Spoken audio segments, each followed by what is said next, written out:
Good morning and welcome to day number 170.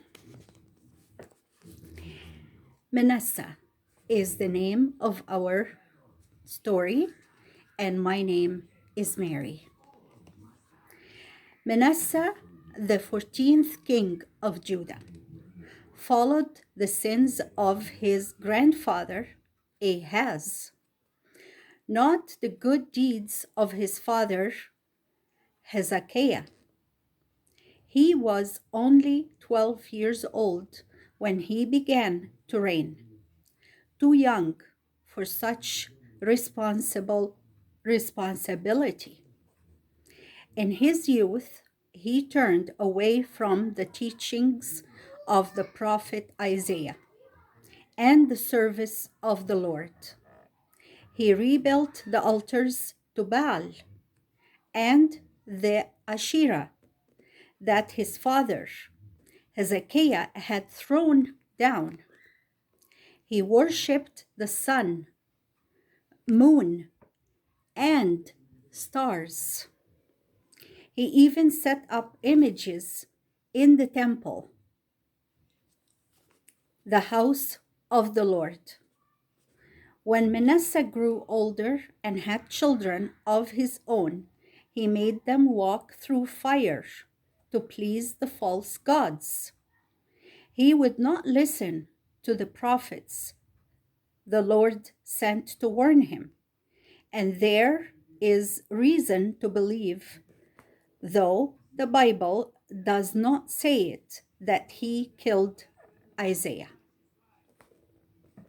Manasseh reigned a long time, longer than any of the wicked kings who had gone before him. He led his people further away from God than Ahaz, who had been as wicked as Manasseh. Because of Manasseh's sins and the sins of his people, the Lord brought the Assyrians against Judah with a great army. They took Manasseh a prisoner, bound him with chains, and carried him to the city of Babylon, where the king of Assyria was living. There, Manasseh was kept a prisoner for a time. While he was in prison, Manasseh saw how wicked he had been, and he sought the Lord. He prayed to be forgiven for his sins, and the Lord heard him. Afterward, the king of Assyria allowed Manasseh to rule over his land again. Then Manasseh knew the Lord was the only true God, and from that time he worshipped the Lord only. He took the altars and the images of the false gods out of the temple, built the altar of the Lord, and caused offerings to be laid on it.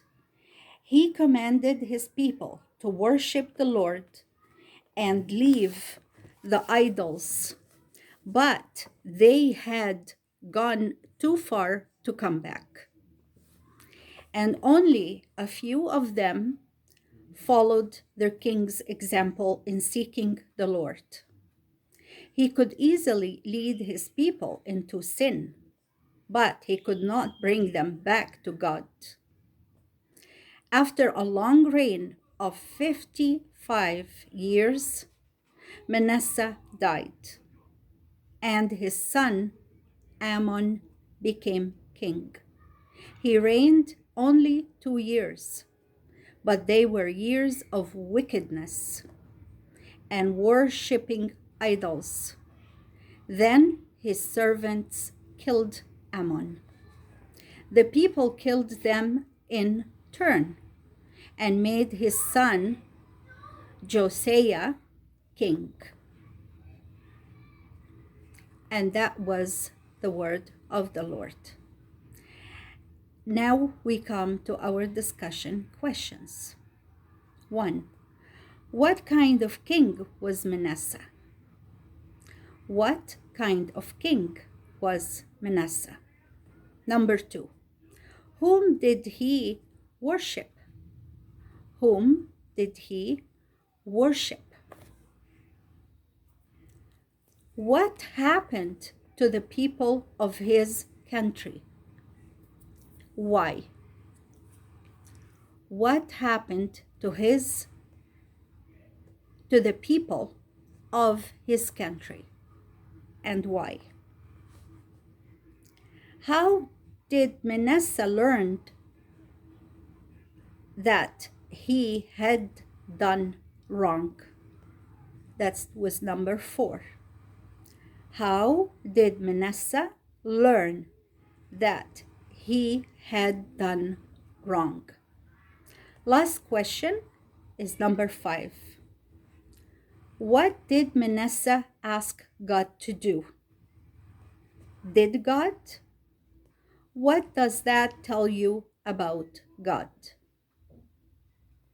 Number 5 has 3 parts to it. First one, what did Manasseh ask God to do? Second part, did God? Third part, what does that tell you about God? And that was the end of our 170 day. Thank you for attending. May God bless us all. Till next time. Thank you. Bye there.